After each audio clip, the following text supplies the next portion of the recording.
Bola rolando para o Santa. Alô, alô, Rauldirei Alves. Alô, Adinaldo Santos. O elenco do Santa Cruz já está em Fortaleza, pensando no duelo que o Santa tem contra o Pacajus pela 9ª rodada da Série D do Campeonato Brasileiro. Jogo que, na ida, no jogo do turno, né, como a gente chama, o Santa empatou em 0-0 dentro de casa, dentro do estádio do Arruda. Foi um jogo, inclusive, que o time do Santa foi muito criticado, né, naquela partida contra o Pacajus no Arruda. E agora vai pegar o Pacajus no jogo de volta, no estádio João Ronaldo, que tem um gramado terrível. A gente já falou sobre isso aqui ontem. É um gramado muito ruim, um desafio que o Santa vai ter que enfrentar. Hoje, pela manhã, no próprio Arruda, antes da viagem para Fortaleza, o Santa fez a última atividade. Felipe Conceição comandou a última atividade do Santa antes desse duelo que tem amanhã. E esse treino foi fechado. Ele que às vezes mescla, né? Às vezes deixa a imprensa acompanhar o treino, às vezes fecha. Hoje foi fechado o treino, a imprensa não teve nem direito à entrevista coletiva, nada disso, totalmente fechado, faz parte do estilo de trabalho do Felipe Conceição. Mas a gente tem um time base que deve entrar em campo contra o Pacajus amanhã. Não deve ser um time com mudanças, é um time que as únicas mudanças que a gente deve acompanhar são mesmo as mudanças por alguma necessidade, como o caso dos dois laterais, que são desfalques, estão suspensos depois de terem tomado o 3º cartão amarelo. Mas tem uma dúvida, que é se Chiquinho entra logo de cara, se ele vai voltar com Nadson. Essa é uma dúvida que eu confesso que eu estou curioso para ver qual vai ser a decisão do Felipe Conceição amanhã. Pois é, e quando bota o Chiquinho, bota de ponta, né? Já Chiquinho, mexe. a gente sabe que rende muito mais ali pelo meio, mas a preferência dele tem sido realmente colocá-lo como no ataque, como ponta. Foi o que aconteceu no último jogo, né? Contra o Globo. Ele costuma dizer nessa questão que o Chiquinho é um jogador importante para o time, mas que no meio ele já não consegue mais, pela idade e tudo mais, né, fazer uma boa recomposição. Não sei se isso justifica muita coisa, porque Chiquinho rende muito mais no meio de campo, todo mundo sabe disso, né? Inclusive, nessa partida anterior, a minha pergunta era: o Pingo volta ou o Fabrício continua? Porque, para mim, o Chiquinho já estava escalado naquele time. A dúvida na minha cabeça era se voltaria o Pingo ou se Fabrício continuaria em função da boa atuação que ele fez no jogo que antecedeu a última partida. Mas ele continua colocando o Chiquinho no banco. Não sei, viu? Acho que ele vai colocar no banco de novo. Ele até foi perguntado sobre isso essa semana na coletiva, porque o pessoal começou a criar uma especulação de que poderia ter havido alguma coisa, né? Pra ele não estar colocando Chiquinho. Mas ele deixou claro que não tem nenhum problema não, que isso é coisa preferência mesmo que as pessoas dele, estão né? criando. Isso é uma opção dele, uma questão técnica mesmo, Chiquinho. Mas um provável time do Santa para esse jogo é formado por Michael, Léo Fernandes, no lugar do Juan Rodrigues, né, que está suspenso, Ian Oliveira e Guedes, Ítalo Silva na lateral esquerda, Ítalo Silva tomando o lugar de Marcos Vinícius que está sendo ainda muito criticado pela torcida do Santa, mas Felipe Conceição tem mantido ele no time titular, Emerson Souza, Fabrício, imagino que ele vai manter Fabrício, e aí a dúvida, né? Deve ser Nadson, também concordo com você. Não acho que Chiquinho entre logo de cara. Deve ser Nadson. Poderia ser Chiquinho, se ele usasse Chiquinho no meio. Não acredito que isso vai acontecer. E no ataque, Lucas Silva, Emerson Galego e Pepico. Esse é o provável time do Santa. O torcedor, Edinaldo, no ano em que o Santa passou já por alguma transformação, né? O torcedor começa a ter na mente agora um time base que o Santa vai jogando. É um time que vai se estabelecendo. O Santa agora começa a ter aquele time titular, ali que a gente já consegue ter uma noção de quem são os jogadores. É verdade, hoje você já sabe mais ou menos qual é a cara do time do Santa Cruz, né? Ainda é uma cara meio feia, né? Meio carrancuda, mas você sabe, você já vislumbra a cara do Santa Cruz, porque antes nem isso, né? Você tinha um time em cada jogo, mudava tudo.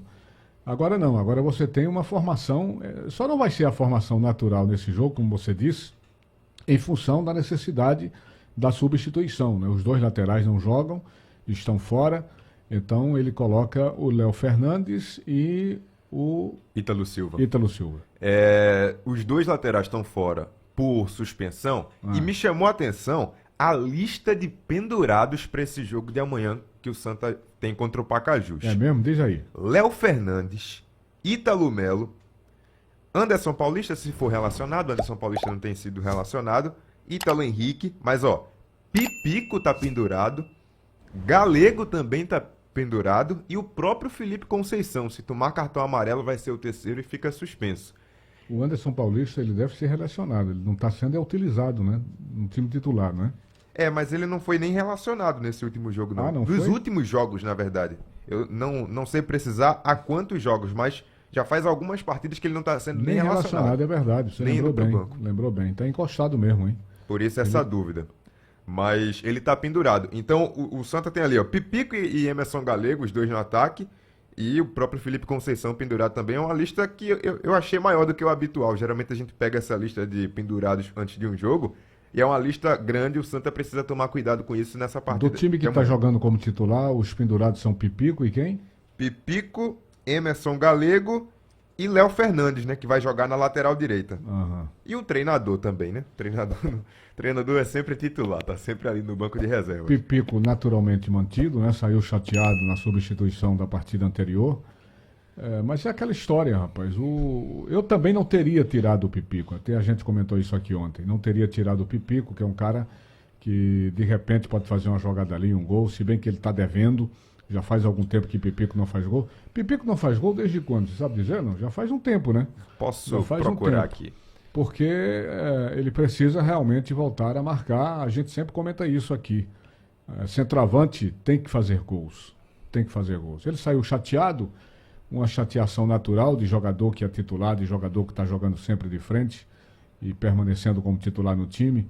Mas ele volta e a gente espera que o Pipico volte a balançar as redes do Clube Coral. E o que ele ficou chateado também foi o momento que ele saiu. Não foi nem só sair, né? Ele saiu no intervalo. E isso deixou ele ainda mais chateado. Eu tô só procurando aqui. O último gol dele foi contra o Nacional de Patos, aquele 2-2 fora de casa. Foi o último gol dele, é verdade. Isso faz... Já tiveram 4 jogos depois dessa partida. Exatamente. Então já faz um tempo. É por aí. Tanto é que Emerson Galego já ultrapassou ele na artilharia. Emerson Galego agora tem 4 gols contra 3 de Pipico. O que a gente quer ver é Pipico balançando as redes, é Pipico correndo, dando assistência, fazendo gols. É isso que a gente espera desse jogador, que já tem uma popularidade muito grande em meio à torcida do Santa Cruz. Ô Edinaldo, e um jogador que está descartado do elenco do Santa e aí não é nem opção do treinador, é Daniel Pereira, né, rapaz? Já faz um tempo grande e ele... Eu soube que ele já voltou e já teve uma lesão de novo? Sem previsão nenhuma de retorno. Quando ele estava se recuperando, ele acabou sentindo também na perna. Já está praticamente há 3 meses, né? O Felipe Conceição, por exemplo, não pôde contar com ele. É um jogador que o Felipe Conceição não teve à disposição no elenco. Então... É um jogador que tem um histórico de lesão muito grande. Está no estaleiro aí há muito tempo, né? Essa temporada ele jogou pouquíssimo. Só jogou uma partida, não foi? No comecinho do ano. No comecinho do ano jogou só uma partida e foi para o departamento médico. Passou esse tempo todo, quase 3 meses em recuperação. Já vinha anteriormente de outras lesões. Aí quando entra na transição para voltar ao time, teve um problema na panturrilha, foi isso? Outro problema. Olha só, rapaz. E aí dificulta tudo de novo, né? Tá virando quase um homem de vidro, né? Antigamente existia um jogador chamado Erandi Montenegro, que posteriormente foi treinador, inclusive no Santa Cruz. Ele foi treinador e campeão pernambucano. Quando ele jogava bola, ele era chamado de homem de vidro, de tanto se machucar. Entendeu? Aí é bronca. Nenhum jogador quer ser homem de vidro. É verdade. Mas a gente tem mais outros assuntos para tratar. Antes vamos ouvir Miller, atacante do Santa. Ele falou sobre a forma física dele e uma comparação com o Pipico. Alguns torcedores têm feito essa comparação de Miller com o Pipico, a chegada dele, a possibilidade deles dois jogarem juntos. Vamos ver o que é que Miller falou sobre isso. Cara, eu falar que eu tô bem é muito complicado, porque a última lesão que eu tive no meu ex-clube, eu tava me sentindo muito bem e era o meu 3º jogo. Depois desse processo de Portugal, de estar mais de 2 anos sem jogar, eu fui pro meu 3º jogo seguido e eu tava me sentindo bem. A comissão antiga conversou comigo, me perguntou e eu tava bem. E no meio do jogo, do primeiro tempo, eu acabei estourando minha posterior. Então, hoje eu te falar que eu tô bem fisicamente, eu não posso te falar, porque, querendo ou não, eu estou voltando de uma outra lesão, que foi essa da posterior. E cara, acho que Até em questões de ritmo de jogo, teve até umas 3 bolas ali que eu perdi, que eu percebi que o zagueiro estava uns 2 segundinhos a mais que eu à frente, e raciocinando à frente, que são jogadas que eu não costumo errar, que é de pivô, que é o meu forte. Eu falei até com o Emerson, falei, mano, não dá porque ele tá me antecipando, e isso é ritmo de jogo. Eu acho que devagarzinho eu vou voltar a ter ritmo, e aí sim, aí eu vou poder falar que eu tô bem. Cara, eu tô aqui para ajudar, tanto eu quanto o Pipico, para ajudar o Santa Cruz. O Pipico, ele é um grande jogador, um grande finalizador, tanto que o que ele tem de gol eu não tenho nem de jogos ainda. E, cara, a gente tá para ajudar, sei o quanto o Pipico é importante, e tô aqui para trazer a minha importância também, ajudar ele, ajudar o Santa Cruz, e tenho certeza que a gente tá remando o barco na mesma direção. Tá então o Millen falando sobre essa dupla dele com o Pipico e sobre a forma física.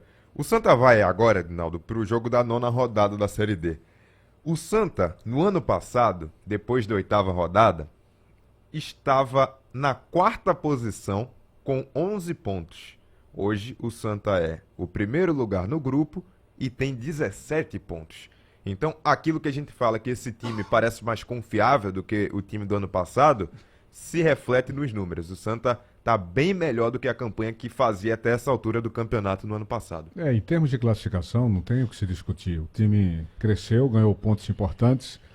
O que se reclama ainda, e muito, e tem que se reclamar para buscar melhorias, porque o que a gente está vislumbrando não é o momento atual. E também, claro, que se você vislumbra, você quer estar nas cabeças, você tem que correr atrás para conseguir isso, como o Santa Cruz aos trancos e barrancos está conseguindo.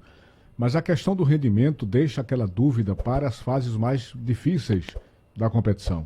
Nós vamos ter ainda 3 mata-matas, minha gente, com essa tal de 4ª divisão, que é uma competição complicada, difícil, traiçoeira. E a gente sabe da necessidade que o Santa ainda tem. Está conseguindo uma boa classificação? Tá. Mas a realidade mais dura da competição vem por aí, não é agora. E na próxima fase, o Santa tem alguns adversários que a gente já começa a ter uma noção de quem o Santa pode enfrentar. Porque no grupo 4, que é o grupo que cruza com o grupo do Santa, o Retrô já está líder absoluto. O Retrô está caminhando muito bem para passar em primeiro. E jogando bem, ganhando e jogando bem. Sim, né? O Retrô deve passar em primeiro.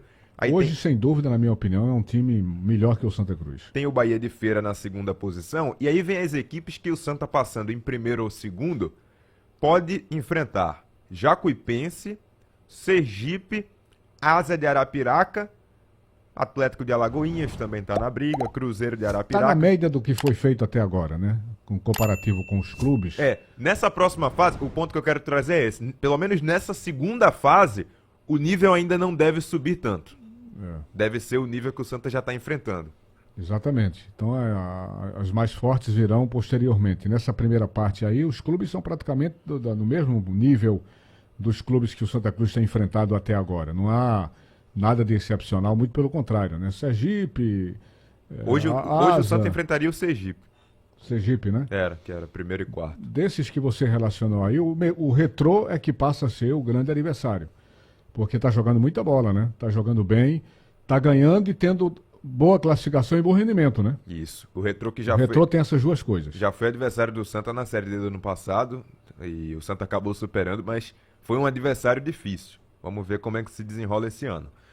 Outro detalhe sobre o calendário do Santa na sequência da Série D. A gente falou que o calendário foi meio apertado essa semana, que o Santa jogou no meio da semana, jogou também no domingo. Depois desse jogo contra o Pacajus amanhã, o Santa vai passar 11 dias sem jogar, porque vai ter o feriado de São João e o Santa só volta a entrar em campo contra o Souza no dia 28 de junho.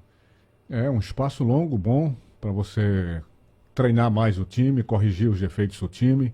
Tem que tirar proveito de uma semana como essa, mais de uma semana, né? São 11 dias, para você exatamente corrigir os problemas, as fraquezas que o time vem mostrando.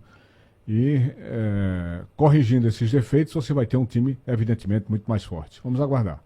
Santa está em Fortaleza, só para a gente informar isso também, e vai só para Pacajus amanhã, o dia do jogo, mas o Santa já está lá em Fortaleza, vai ficar hospedado lá, vai passar essa noite na capital cearense. A viagem de Fortaleza para Pacajus dura em torno de 1 hora. Ontem, um torcedor tricolor, que sempre está acompanhando a gente aqui, me mandou uma informação de que na última segunda-feira a Polícia Científica fez uma perícia lá no Arruda. Eu imagino que seja em função do que aconteceu com aquela jovem torcedora que foi atingida por uma pedra, né? Porque nós, inclusive, chegamos a conversar com ela aqui na Rádio Jornal, eu, João Vitor, e ela entrou no ar para fazer essa abordagem. Foi uma coisa, minha gente, terrível, trágica, né? Ela teve sorte, né? Porque poderia ser uma vítima fatal. Imagina uma pedra caindo de repente na sua cabeça. Eu estou achando que a perícia foi lá para fazer alguma verificação, porque tanto a garota que foi atingida pela pedra, como as testemunhas que estavam em volta, disseram que não foi uma pedra que alguém jogou, que ela teria caído da arquibancada. Pode até terem jogado lá da arquibancada, mas que a pedra caiu das arquibancadas e ficou aquela dúvida porque teve depoimentos a esse respeito, né, dizendo que já presenciaram algumas pedras soltas caindo da estrutura da arquibancada. Então, se a perícia esteve lá, eu acho que é para tirar essas dúvidas, né? Certamente deve ser. Ou você tem uma outra informação sobre isso? Não, a posição do Santa oficialmente era ainda aquela, né? De que a pedra não teria saído da arquibancada. A posição do clube. O clube acha que foi uma pedra que alguém alguma atirou confusão, perto do de canal. fora para dentro, né? De fora para dentro. Só que a garota e as testemunhas que falaram lá no local na hora já falaram que existem em algumas oportunidades, já presenciaram em algumas oportunidades, pedras soltas saindo lá da estrutura da arquibancada. Isso teria que ser realmente observado, né? Com muita atenção. A gente não está aqui assinalando que o problema foi esse, não. Mas que há uma investigação a ser feita nisso, tem que ser feita para que as pessoas não corram risco no acesso lá ao José do Rego Maciel. O torcedor vai para se divertir, né? O torcedor espera o mínimo da segurança. Uma questão dessa, se realmente estiver acontecendo, uma coisa para ser resolvida imediatamente, né? Porque isso pode gerar mais vítimas e isso pode ter consequências realmente muito sérias. Mas o clube não se pronunciou, não deu nenhuma atualização depois daquela última posição de que, segundo o clube, essa pedra não veio da arquibancada, veio de alguma confusão na área externa do estádio. Ok. Que mais? É isso. Amanhã, Santa e Pacajus. 4h30? 7h. Aliás, 7h. Que 4h30? 7h. Santa Cruz e Pacajus. Vamos acompanhar aqui no Scratch de Ouro. Valeu, Haldney. Valeu, Adinaldo. Abraço. Você acaba de ouvir as notícias do Tricolor.